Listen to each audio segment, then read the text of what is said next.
ყულების ახალმა ქარხანამ, როგორც ჩანს, მუშაობა დაიწყო რუსული ნავთობის გადასამუშავებლად. Reuters იყო ის საერთაშორისო მედია, რომელმაც გაავრცელა თავდაპირველად ინფორმაცია იმის შესახებ, რომ ყულებში ახალ აშენებულ ქარხანაში შემოვიდა სწორედ რუსული ნავთობის პირველი პარტია. რუსნეფტი არის ის კომპანია, რომელმაც მიაწოდა ქარხანას პირველი ნავთობი. საუბარია 105,340 ტონაზე ციმბირულ ნავთობზე და ის შემოვიდა რუსეთის შავი ზღვის პორტიდან ნოვოროსიისკიდან არის ჩამოტანილი სწორედ ყულევის ნავთობ ტერმინალში. ეს ნავთობი Reuters წერს, რომ 6 ოქტომბერს შემოვიდა ყულევის ნავთობ ქარხანაში ნავთობი. ინფორმაცია, რომელსაც ავრცელებს საერთაშორისო მედია, ეყრდნობა გემების მონაცემებს და ისინი წერენ სწორედ ამ ყველაფერზე დაყრდნობით. ამის შემდეგ გახდა იძულებული ქართული ოცნება და შემოსავლების სამსახური გაეკეთებინა განმარტებები. ისინი ადასტურებენ, რომ ნამდვილად რუსული ნავთობი შემოვიდა საქართველოში და ყულევის ნავთობ გადამამუშავებელ ქარხანაში. უბრალოდ ამბობენ, რომ ეს ნავთობი და კომპანია არ არის სანქცირებული. თუმცა ნებისმიერ შემთხვევაში იმ ფონზე, როდესაც მთელი დასავლური სამყარო ცდილობს, რომ რუსული ნავთობის მოხმარება შეწყვიტოს, მაშინ როდესაც რუსეთი იმყოფება სანქციების ქვეშ, ქართული ოცნების გუნდი ფაქტობრივად გამოდგა რუსეთისთვის მაშველი რგოლი. ამაზე ღიად საუბრობენ ექსპერტებიც და ოპოზიცია. მათ შორის ექსპერტები ხედავენ უსაფრთხოების ნაწილში გამოწვევებს, როდესაც უკრაინისთვის ლეგიტიმურ სამიზნედ იქცა ის ქარხნები და ობიექტები, რომელიც რუსეთს ეხმარება უკრაინის წინააღმდეგ ომის გაგრძელებაში.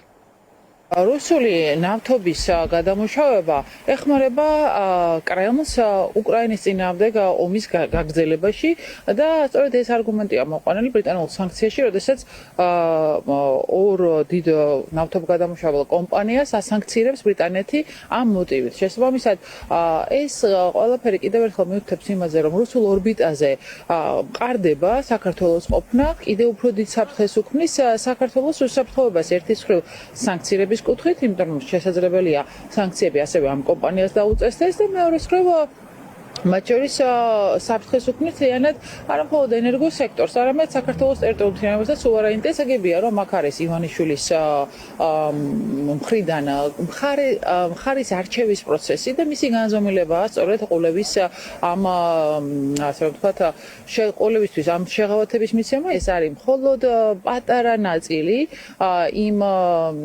საჩვენებელი პროცესის, რომელიც საქართველოს რუსეთის მხარეს ომში ჩართვას უკავშირდება უკრაინის წინააღმდეგ. ქართული ოცნების ხელისუფლება აგრძელებს ამ ქვეყანაში რუსეთისთვის პატარა რაღაცა ეკონომიკური სათბურის მშენებლობას და ამის მორიგი მაგალითია რუსნეფტიდან ყულევის გადამუშავებელი ნავთობგადამუშავებელი ქარხნისთვის ნედლეულის შესყიდვა.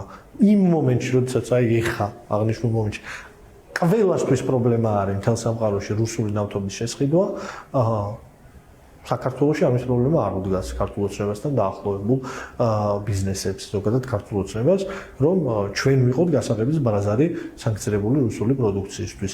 ჩვენ ვიყოთ მთავარი პლაცდარმი, საიდანაც სანქცირებული პროდუქცია რუსეთში შევა. ეს პროცესი გრძელდება და ყველა ქვეყნის მოქალაქეს უნდა ესმოდეს, რომ ის დროებით ეკონომიკური ეფექტი, რომელსაც ქართული ოცნება რამე სისტემურ და სტრუქტურულ ეკონომიკურ რეფორმების შედეგად აღიარებს, არის ამაზე დაყრდნობილი, ამ რაღაცა კვაზი კრიმინალურ მიდგომებზე ქვეყნის ეკონომიკასთან. რუსეთი ნავთობზე სანქციების პირობებში ცდილობს ექსპორტის დივერსიფიკაციას და ამ კონტექსტში კიდევ უფრო მნიშვნელოვანია საქართველოში პირველი რუსული ნავთობის შემოტანა. ქართული ოცნების ერთადერთი სათქმელი დღეს არის ის, რომ ეს ნავთობი და კომპანია სანქცირებული არ არის, ამიტომ ვერანაირ პრობლემას ვერ ხედავენ იმაში, რომ საქართველოში გადასამუშავებლად რუსული ნავთობი შემოვიდა. საინტერესოა კომპანიაც, რომელიც მუშაობს ამ ყველაფერზე. ყულევის ნავთობგადამამუშავებელი ქარხანა ოფიციალურად მაკა ასათიანს ეკუთვნის, თუმცა ყველა ღიად საუბრობს იმაზე, რომ რეალურად კომპანიის უკან დგას მისი ქმარი, რომელიც ფლობს რუსეთში არაერთ ბიზნესს. პარალელურად ოცნების გუნდიდან ცოტა ხნის წინ გაშვებული ეკონომიკის მინისტრი ლევან დავითაშვილი არის 13-ყრეო საბჭოს თავმჯდომარე და ქართულმა ოცნებამ ბევრი გააკეთა იმისთვის, რომ ყულევში ნავთობგადამამუშავებელ ქარხანას ბენეფიტები მიეღო. აქ არ არის საუბარი იმაზე რა სწორია თუ არ არის სწორი, აქ თავარია რომ ეს ნავთობი, მისი მფლობელები, მის სადაც დანიშნულების ადგილი, სადაც იგზავნება, არ არის სანქციების ქვეშ. როდესაც სანქციების ქვეშ არ არის, ბუნებრივია, ყველა გადამამუშავებელი ქარხანა იქნება, მიმღები იქნება თუ გამშვები, ყველას აქვს უფლება გამოიყენოს ესა თუ ის ნავთობი. იგივე ხდება ევროპის ქვეყნებში, იგივე ხდება სხვაგანაც. თავარი აქ არის რომ არ იყოს სანქციების ქვეშ მოქცეული ეს პროდუქტი და ასეც არის რომ არ არის სანქციების ქვეშ არც ერთი აი ამ მიწოდების ჯაჭვის არც ერთი კომპონენტი, არც გამომგზავნი, არც გადამტანი, არც მიმღები და არც საბოლოო დანიშნული. მნიშვნელოვანია ის, რომ ყულევის ნავთობგადამამუშავებელი ქარხნის დაფინანსებაში, სადაც პირველი რუსული ნავთობი შევიდა, ახლა მონაწილეობდნენ მათ შორის სახელმწიფოც და ივანიშვილის ქართულ ბანკიც სახელმწიფოსგან კონკრეტულად საქართველოს განვითარების ფონდისგან მიიღო საკმაოდ დიდი დაფინანსება. ფონდის თანამონაწილეობა იყო $5 მილიონი.